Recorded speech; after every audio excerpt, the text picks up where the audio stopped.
Halo Flickers, welcome to Sneak Flicks. Dengan bangga kami mempersembahkan kepada kalian ulasan series berjudul The Blacklist Season 10 episode ke-21.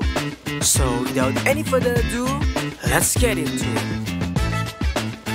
Scene dibuka oleh Dembe yang ketika ia baru saja menyelesaikan ibadah sholat asarnya, tiba-tiba dihampiri oleh seorang pria yang memberikannya sebuah telepon. Pria itu hanya mengatakan jika telepon tersebut untuknya. Dembe tahu karena ia langsung menerima telepon itu yang ditujukan kepada Reddington. Reddington lantas bertanya padanya apa yang Dembe pikirkan. Dembe menjawab ia memikirkan sebuah kematian. Entah itu berada di diri Reddington sendiri atau salah satu agen FBI yang malang. Kini Dembe memperingati Reddington untuk berhati-hati dan lebih baik menjauh. Tetapi sayangnya, Reddington justru merasa gerah ketika Senator Hudson mulai mengusiknya, sehingga ia meminta kepada Dembe atau agen FBI siapapun untuk tak lagi membantunya. Karena kini, ia akan menjalankan rencana sesuai dengan apa yang ia inginkan. Setelah telepon ditutup, Reddington menelpon Chuck untuk menyuruhnya agar segera mempercepat rencana. Ladies and gentlemen, inilah Raymond Reddington, blacklister nomor 0 yang terdaftar dalam daftar hitam miliknya sendiri. Lalu Sin beralih ke lokasi hitam di mana tim FBI masih disibukkan dengan keriuhan yang diciptakan oleh agen Nixon beserta Hudson. Saat itu Hudson bertanya pada Cooper apakah Reddington sengaja meledakkan jet pribadi di udaranya agar mereka bisa mengejarnya, lalu Cooper bisa dengan santai berbicara berdua dengan Reddington di dapur. Cooper menjawab jika itu adalah keputusan dari Reddington sepenuhnya. Dan karena Nixon tak ingin ada keributan apapun, ia hanya ingin berfokus kepada timnya untuk tetap mencari keberadaan dari Reddington sendiri. Menurut radar mereka, terakhir kali Reddington teridentifikasi ketika ia menggunakan mobil Nissan. Dan ia juga memperingati semua rekannya untuk membersihkan area yang sekiranya pernah dilalui oleh Reddington. Karena ia yakin beberapa warga sipil pasti telah disogok olehnya untuk menutup mulut mereka. Terlihat dari kejauhan, anak buah dari Reddington memang tengah membagikan amplop berisi uang kepada tentara bayaran miliknya. Dembe selaku mantan anak buah dari Reddington selalu mendapatkan perlakuan berbeda, terutama dari Hudson yang merasa jika ia adalah seorang mata-mata agen rahasia. Kali ini Dembe hanya mengaku bahwa dirinya memang mantan kriminal, namun dirinya bekerja untuk FBI dan kini pihak Hudson memiliki keuntungan dalam mengejarnya karena mereka memiliki timnya sendiri. Ketika semua tim hendak bergerak, Ressler diikuti oleh Hudson yang mencoba untuk berbela sungkawa atas kematian dari Jonathan. Sayangnya, karena Ressler tahu jika itu semua adalah ulah dari Hudson, dirinya justru menghajarnya lalu pergi begitu saja. Di satu sisi, tampaknya Reddington yang telah membeli sebuah properti memutuskan untuk menghampiri Paula yang sedang menuangkan beberapa minuman serta makanan padanya. Sembari berbicara, Reddington membaca beritanya sendiri terkait pencarian seorang buronan kelas atas bernama Raymond Reddington oleh pihak FBI. Kembali ke lokasi hitam, terlihat tim dari Cooper tampaknya bergabung ke dalam satu ruangan milik Cooper untuk membahas rencana mereka. Cooper tahu kini mereka berada di bawah kendali Hudson. Tapi bukan berarti mereka harus selalu mengikuti keinginannya. Rencana mereka adalah secepat mungkin mencari keberadaan Reddington, lalu membawanya ke pengadilan agar Reddington bisa mendapatkan hukuman seberat-beratnya. Setelah mereka melakukan rapat darurat, mereka semua kembali berkumpul di bawah untuk mendapatkan arahan dari seorang Nixon. Masih dengan arahan yang sama, Nixon berhasil menemukan lokasi keberadaan Reddington dan segera menyuruh kepada semua anak buahnya untuk segera bergerak. Padahal, Dembe yang pendiam tahu di mana keberadaan Reddington saat ini sesuai dengan kepribadiannya.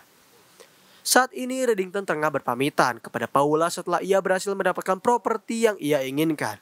Di saat yang bersamaan, tampak Dembe beserta agen CIA sedang berada dalam perjalanan untuk menghampiri kediaman dari Paula setelah Dembe berhasil mengidentifikasi keberadaannya. Namun ketika mereka tiba di sana, ternyata Reddington telah menghilang. Hanya Paula yang terkejut dengan kehadirannya. Lantas Dembe langsung bertanya di mana keberadaan Reddington saat ini. Karena ia tahu Reddington baru saja meninggalkan kediaman dari Paula. Awalnya Paula hendak berbohong. Tapi karena yang dihadapannya adalah seorang Dembe, dirinya mengaku kepadanya jika ia mendapat perintah dari Reddington untuk membukakan seluruh informasi miliknya kepada pihak FBI. Beserta terakhir kali ia melihat Reddington tengah menelpon seseorang. Sementara itu, agen properti yang bekerja sama dengan Reddington tengah memeriksa rumah yang telah dibeli oleh kliennya itu. Tetapi ketika ia hendak masuk ke dalam, ternyata ada agen lain yang sedang menawarkan rumah tersebut kepada calon klien. Alhasil ia berpura-pura menutup pintu, lalu ia dimintai oleh Reddington untuk segera mengusir orang tersebut terlebih dahulu. Sedangkan di sisi lainnya, pihak FBI ternyata berhasil mengidentifikasi pembelian rumah tersebut lewat Herbie yang berhasil melacaknya.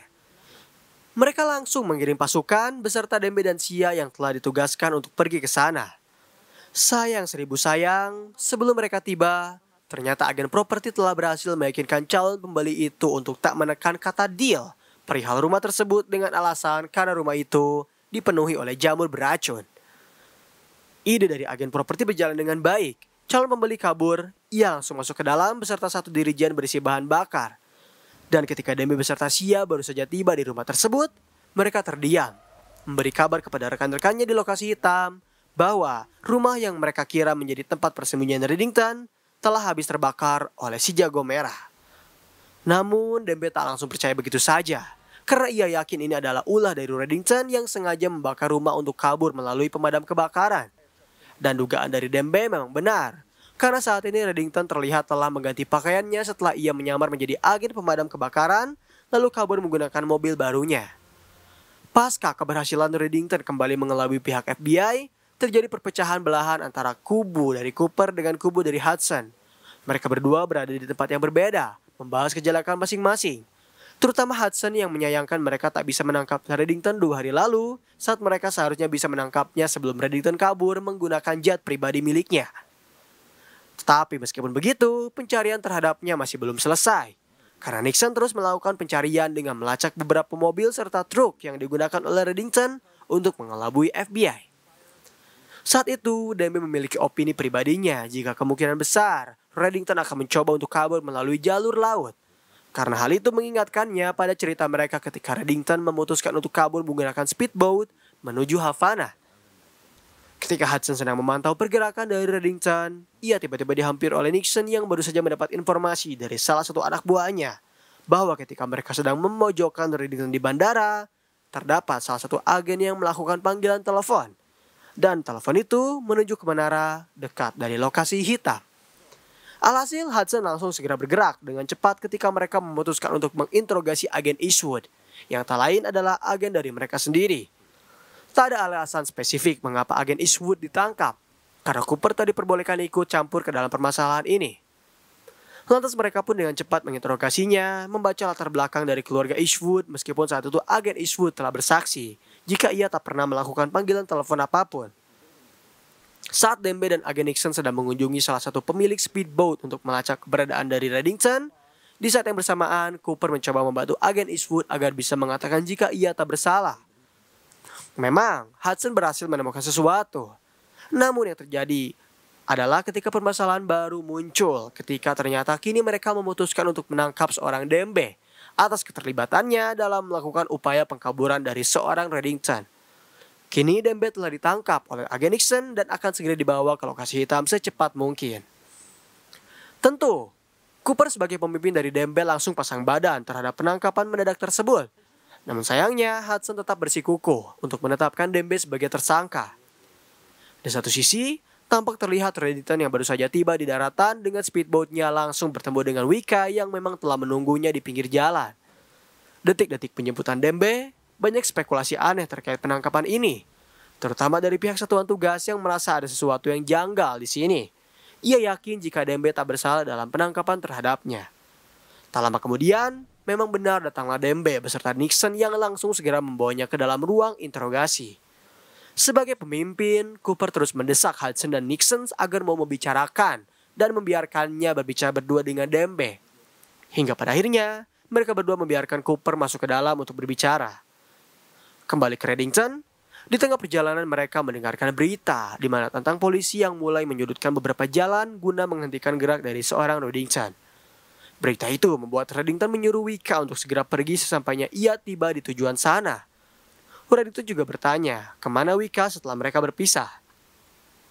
Wika menjawab ia akan pergi ke Bogota. Lalu Wika mulai membicarakan tentang orang-orang Reddington yang di dermaga kini telah tertangkap. termasuk Dembe yang baru saja menjadi buah bibir dalam instansi FBI.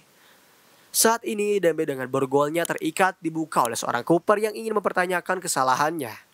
Dembe mengaku jika ia memang telah mencuri ponsel milik Eastwood untuk membantu seorang Reddington. Sulit baginya setelah 2 dekade lamanya bekerja dengan seorang kriminal paling dicari di dunia untuk menggagalkan rencana pembunuhan terhadapnya. Karena ia yakin mereka berdua berbeda. Ketika Cooper hendak melanjutkan pembicaraan, ternyata Hudson dan Nixon datang, memborgol kembali Dembe dan hendak niatan untuk memindahkannya ke tempat yang jauh lebih aman. Tetapi ketika Dembe hendak dipindahkan, ternyata Ressler memutuskan untuk bergabung agar bisa mengawalnya.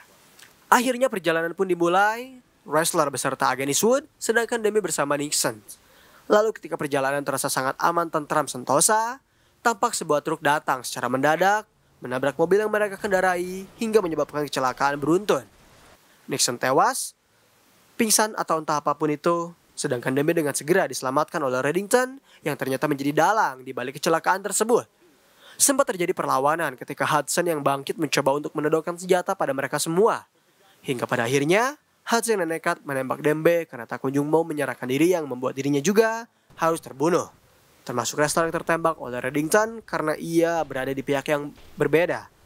Setelah aksi tembak-menembak itu, Hudson tewas dan Dembe segera dibawa oleh Reddington untuk mendapatkan perawatan yang cukup intensif.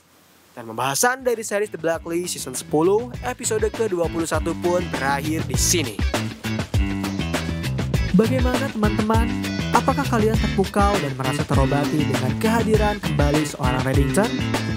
Perlu kalian ketahui bahwasanya kami akan mengupload series dari The Blacklist 1 minggu sekali, mengikuti jadwal tayang dari production house-nya sendiri. Maka dari itu, jangan lupa untuk subscribe, nyalakan lonceng notifikasi agar kalian tak ketinggalan setiap konten yang akan kami sajikan setiap harinya. Dan sampai berjumpa kembali di episode selanjutnya.